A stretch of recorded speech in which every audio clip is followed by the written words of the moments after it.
Ratio and ஆவரேஜ்ல இந்த மாதிரி question அவங்க எப்போதுமே ஆப்டிடியூட்ல வந்து கேட்பாங்க. இப்போ ஒரு கிளாஸ்ல பாய்ஸோட வெயிட் ஆவரேஜ் பார்த்தோம் அப்படின்னா 50 கிலோ, கேர்ள்ஸுக்கு பார்த்தோம் அப்படின்னா வந்து 70 கிலோ, மொத்த கிளாஸுக்கு பாய்ஸும் கேர்ள்ஸும் சேர்ந்து பார்த்தோம் அப்படின்னா வந்து 55 கிலோ.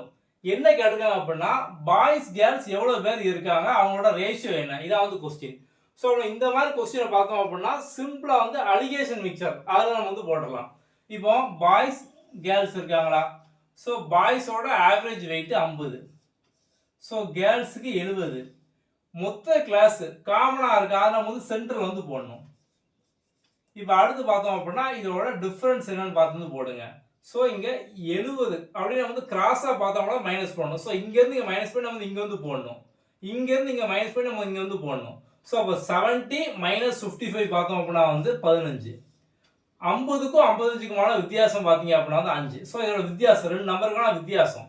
ஸோ வந்து 5. ஸோ அடித்தோம் அப்படின்னா 5 டேபிளில் 3 1 வந்து அடிக்கலாம். அப்போ 3:1 ரேஷியோ. அப்போ இங்கே 3க்கு நேரம் மேலே பாய்ஸாக இருக்காங்க, பாய்ஸோட ரேஷியோ 3, கேர்ள்ஸோட ரேஷியோ பார்த்தோம் அப்படின்னா வந்து 1. அவ்வளோதான், சிம்பிள்.